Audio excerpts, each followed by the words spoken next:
Hello, everyone. I'm thrilled to welcome Scott Lynch as our special guest today. He's a true maestro of powerful insights into mindset, personal growth, and creating a life of intention. And he's the voice behind the incredibly impactful podcast, The Motivated Mind. Scott, thank you so much for coming today. It's an absolute pleasure to have you on the show. It's absolute pleasure that you welcomed me to the show. It's phenomenal we've obviously conversed, through Patreon and email and whatnot. So it's really nice to put a face to the name. And I thank you for the opportunity and the devotion of time. Well, no, absolutely, yes, my pleasure. Before I sort of lurch into some of the useful topics and advice, would you be able to share a little bit about yourself and what you do with the motivational mind for those that have never come across your podcast? Absolutely. So I host the Motivated Mind, a top 100 mental health podcast. We're at about 7 million downloads at this point. I've been doing it since October of 2018. Wow. And each week I drop two episodes on Monday and Thursday.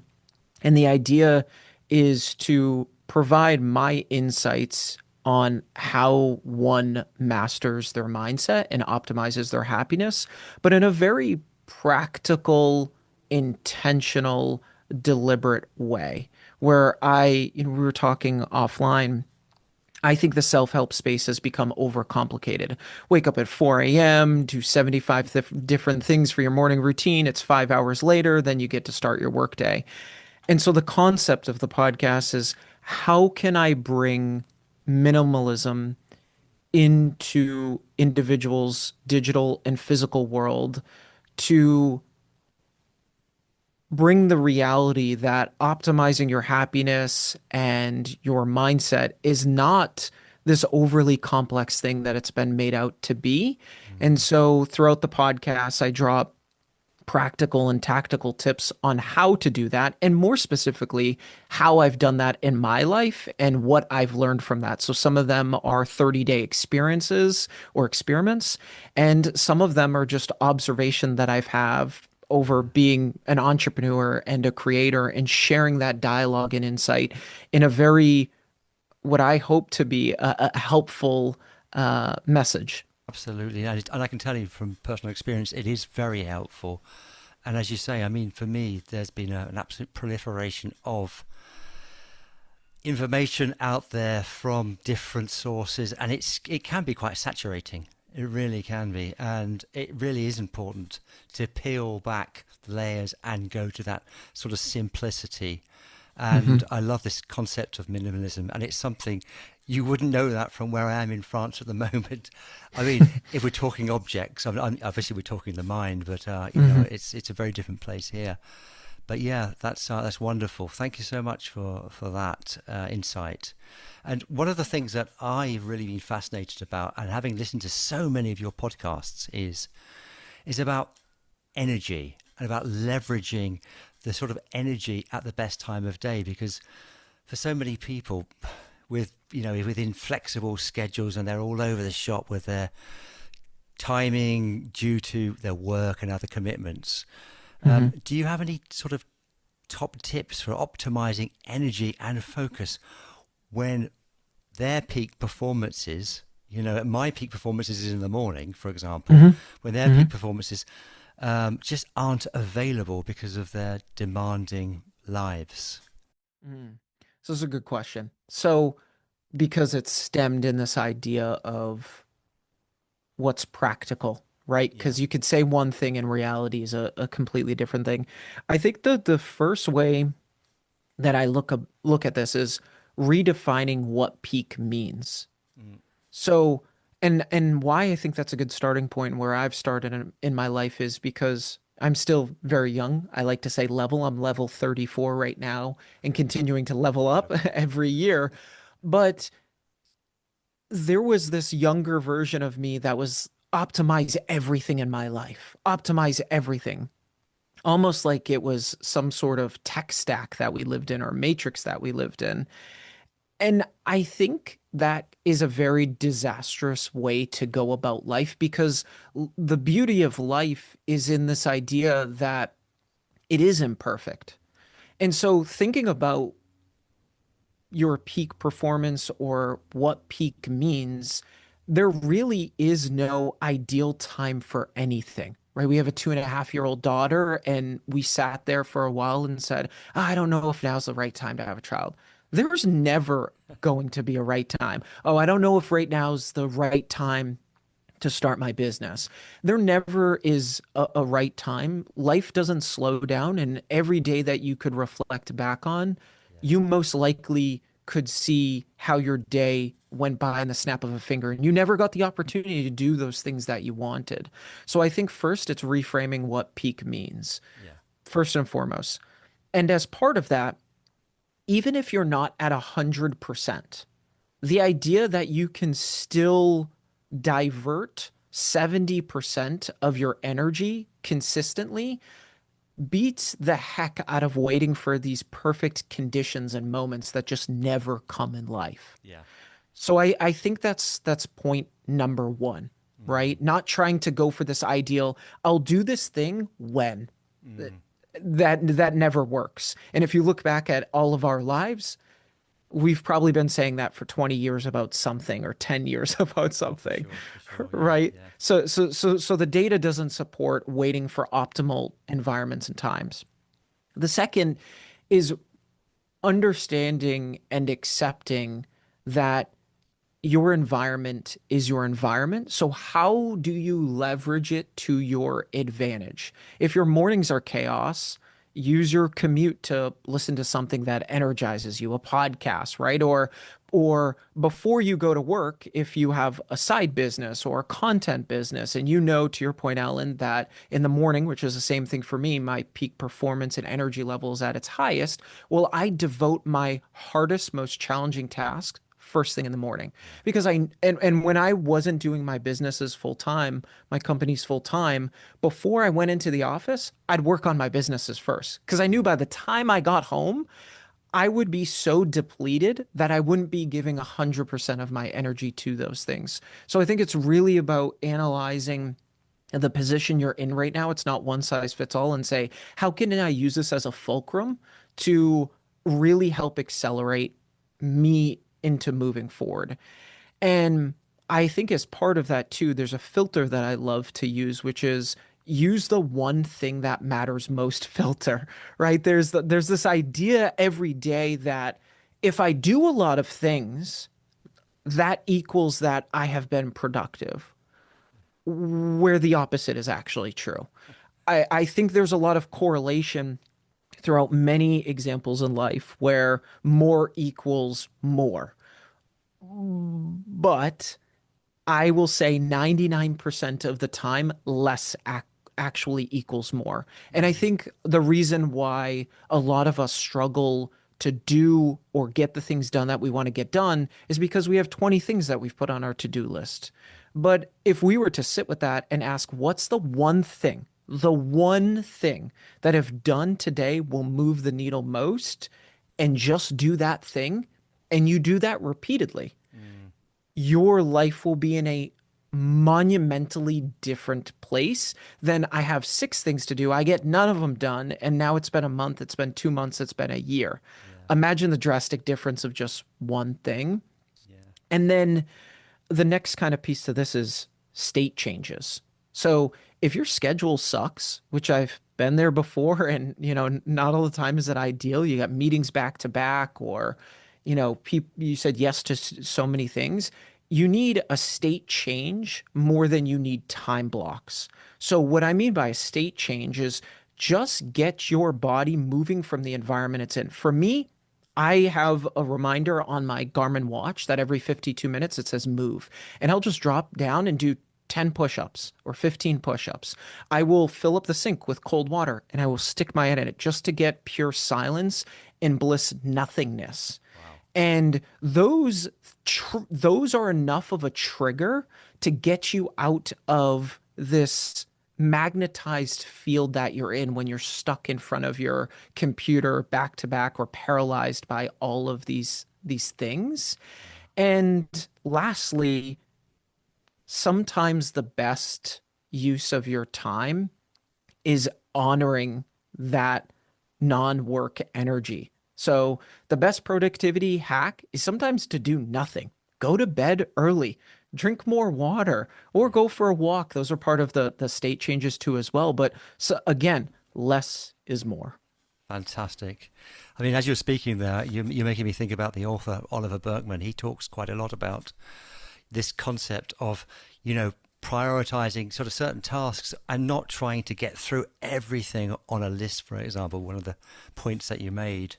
And because as you say before, and as a sort of almost your mantra of late, having listened to the podcast, this concept of minimalism and less is more. And it's important just to have those two or three things that are important, as opposed to thinking, I'm going to tick off this one thing, 1, 2, 3, 4, 5, 6, 7, 8, and then of course, as Oliver Berkman mentions, you can't do that, and you have this sort of feeling of failure in the process. So that makes absolute crystal sense, what you're talking about there. And yes, And absolutely. imagine, Alan, if you and I were on the street and we pulled 10 people, 20 people in and said, what's the most important thing that you need to get done today?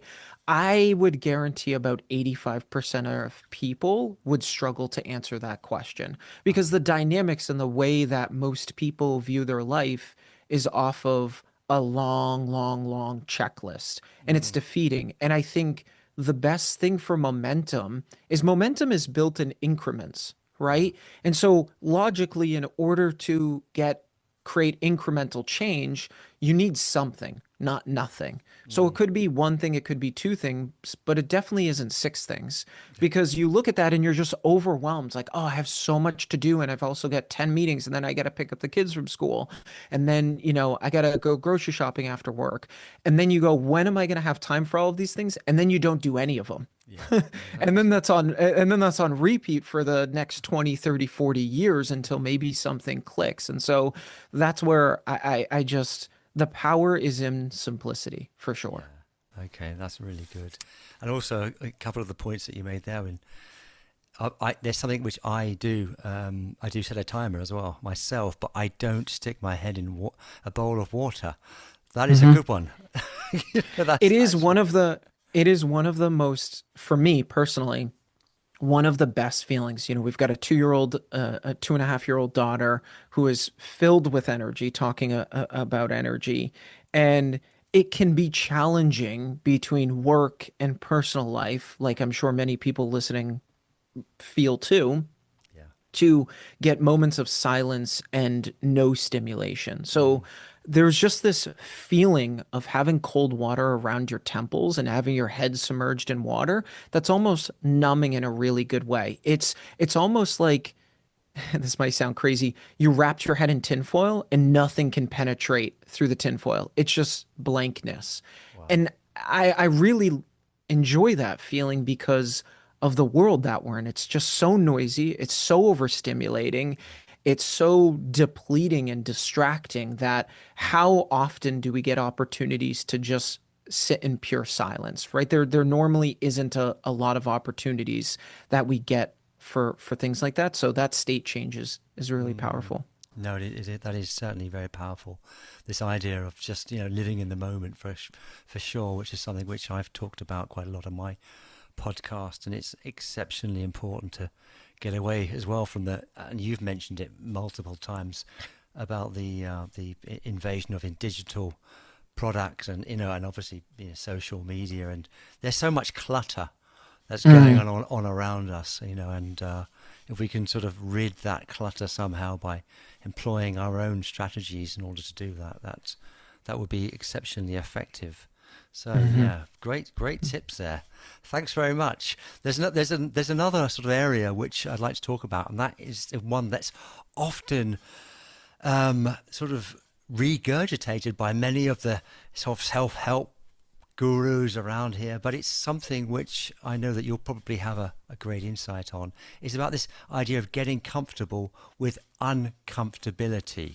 So Hmm. when a challenge, for example, a situation arises that feels exceptionally overwhelming, do you have an immediate sort of step that someone or that we can take to shift our mindsets from that resistance, of a task, and getting over that sort of like, oh, I really don't want to do that, and then being able to accept that task, and so we're Hmm. leveraging that sort of discomfort Hmm. to produce a positive change? Hmm. This is also a great question because how often do we come against things that we just don't want to do or that seem like this one challenge is defining everything, right, in our life? It just absorbs us. So I'll give you actually two things. One of them is counterintuitive. So I'm going to start with that one. Good. I like So, counterintuitive. and I'm going to start with that one because, Alan, you had mentioned timers. I love timers. I did a whole episode a while back where I timed literally everything I did in my life, not to over optimize, but just to understand where I was spending the most time and if it made sense. Yeah. And so I love timers. So I set a timer. If I have a really big challenge in front of me that feels depleting and as if I just don't want to do it, I set a timer for 5 minutes Okay. and I give myself permission to wallow. So I will literally sit there and think, this sucks. I hate this. Why is this happening? This feels unfair. I let these complaints run wild. But the key is once that timer goes off after 5 minutes and either my phone or watch goes off, I go, okay, that's enough. Now, what can I do about it?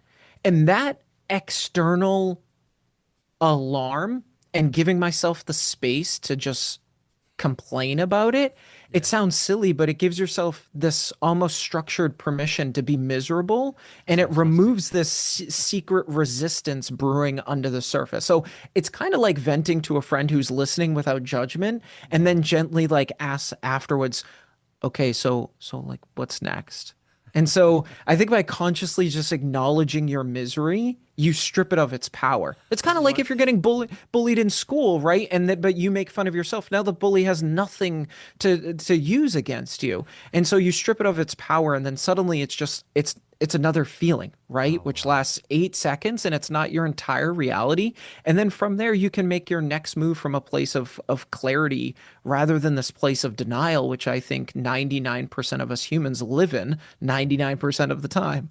Yeah, I tell you something. When you're talking about that, that is so amusing because it just goes to show in your podcast. What I love about them is that you have this really wry, almost sardonic sort of sense of humour that's kind of Yeah. pervades through it, and the fact that you've just flipped that one, the idea that you spend the first 5 minutes absolutely detesting this and wallowing in this sort of self-loathing. Why am I doing that? Is just typical of you, Yes. your sort of sense of humor, and that's something that I've not heard before. Ye- Yeah, and I think that's the thing, right? Is don't take life so seriously. We've heard this a million times, but it's so true. How many times when we're just sitting there do we think this thing is the defining moment of everything? And that if we don't do this, like it's this catastrophic thinking that unfolds. And that's where I think humor can be really helpful. Like, have fun with it. Like, Yeah, here we are it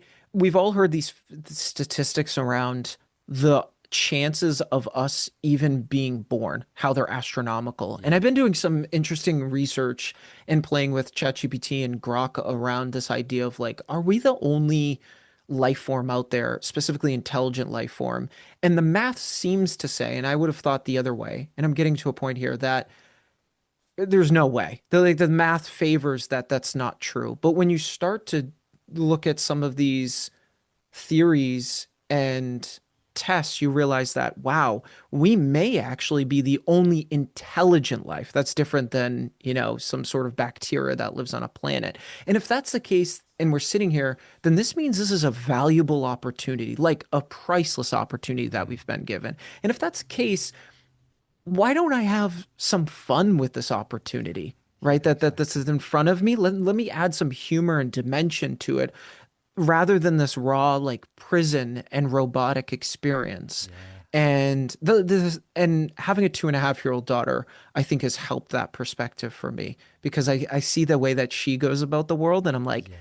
oh, it's so fun. You're just so giggly and you're so intrigued and where did that go as we got older? Why are we so serious and robotic? And so that's one way. I think the next practical tip that I have is zooming out, and not in this generic, well, it's really easy to zoom out. You look out a window or you read a book to snap you out of it. No, I actually have, so you're getting an insight into this, Alan, sooner. I have an episode coming out Monday where I talk about the world's most simplistic dashboard that I put together that transformed my life. And I call this the quality of life dashboard. So it is a way to track multiple dimensions of life instead of obsessing over one, like a singular challenge or situation. So here's how it works. It's very, very simple. It's very, very practical. And I do this every week. You rate different parts of your life on a scale of 1 to 10. So Mm. 1 being absolutely horrible, atrocious, to 10 being amazing. Mm. And it's broken down into 4 different columns. And those are area, last week, this week, and notes. So it's very, very simple. Okay. And under area, I list 6 parts of my life. Those are business, family, Yeah. partner, physical, mental health, and friends. Okay. And then under last week, that's where I have the rating from how I felt the week before for each of those categories. And this week is my current rating. And then notes is just a quick reflection on why I gave it that score. Now, here's where the power comes into your question and why I think everybody should create a dashboard like this. And you define your own areas. Those Yeah. just work well for me, but everybody's life's different. Yeah. Now, the magic isn't necessarily in the numbers themselves, it's in the perspective that they provide. So the dashboard hasn't just helped me zoom out, but it helped me to compartmentalize, which compartmentalization isn't about ignoring problems or these hard challenges, but about recognizing that your life has literally multiple accounts, like bank Mm. accounts. And a Yeah. deficit in one of those bank accounts does not mean that you have to bankrupt all the other Yeah. accounts and tarnish all the other accounts. And so what you realize is that your happiness, it's not just one number, it's the sum of many parts of your life. And that has drastically transformed my ability to accept discomfort because I'm able to see the bigger picture and therefore realize that one particular situation, it's a block helping me build my life dashboard week to week. And so I do that every single week. Fantastic. And you've been doing that for a while, have you? I mean, I've been that's doing that for a while. I don't keep historics of it. The only I only go a week back on that yeah. dashboard. So every 2 weeks, it's drastically different. So That's I couldn't look back in 6 months, but I that has been so helpful, and also allows me to be present and really grounded in the now and the here because you're forced to look at how you feel right now compared to how you felt last week and how you feel about these different dimensions of your life. wow. That's amazing. This is what we talked about this just before we came on air, and this idea that you, you're you're so young. You're actually Mhm. incorporating this stuff at such a tender age. And that's amazing to be able to have that sort of wisdom at such a formative age, and so that's incredible. One of the things that you mentioned, the first thing though, as well, is something which I often think about. This, and I think it kind of filters into this idea of the finitude of life, because as Oliver Berkman says, I mentioned him earlier on, you have 4,000 weeks on Mhm. on the earth on average, which is 80 years. And it's just Mhm. this sort of notion that so many people, and I don't want to sound too disparaging, but it's because people obviously get into their own sort of ruts and their sort of tunnel visions within their own lives, and they just sort of go through the motions on a Mhm. day-to-day basis without really thinking about the fulfillment of their own lives. And of course, what you mentioned about the fun and having that fun and not taking things too seriously and really just looking for for ways to, as you mentioned before about keeping simple. But I think that's so important because, we've got one shot at this. Mm-hmm. And Mm-hmm. you don't really want to go through life. And you see people, obviously, we all know, we all have people that we know, whatever, who are just constantly complaining or constantly moaning. You're thinking, Mm-hmm. oh, your life is so poor, Mm-hmm. really, because your Mm-hmm. mindset is not really optimized in the right way. Mm-hmm. So, yeah, And I think a big part of that too is that, well, look at how much noise is out there, and then it makes a lot of sense why people just go through the motions. It's like I'm overstimulated at my job. yeah, Most people don't like it. And then they come home and they're too exhausted to do anything else. So they drone out with social media or Netflix. And listen, I'm talking from experience. I used to be there. That yeah, used to be my reality until one day it was like, is this really what I'm going to do with the opportunity that I've been provided? What if I took the time that I'm spending on these useless things and actually created more than I consumed? And so it kind of worked out very naturally with the podcast that I was like, well, this is really cool. I can create and help people, but it also gives me an excuse to start experimenting day to mm, day, like yeah, doing these 30-day experiments where I time everything or where I track my mood or where, I started where this quality of life dashboard came into play.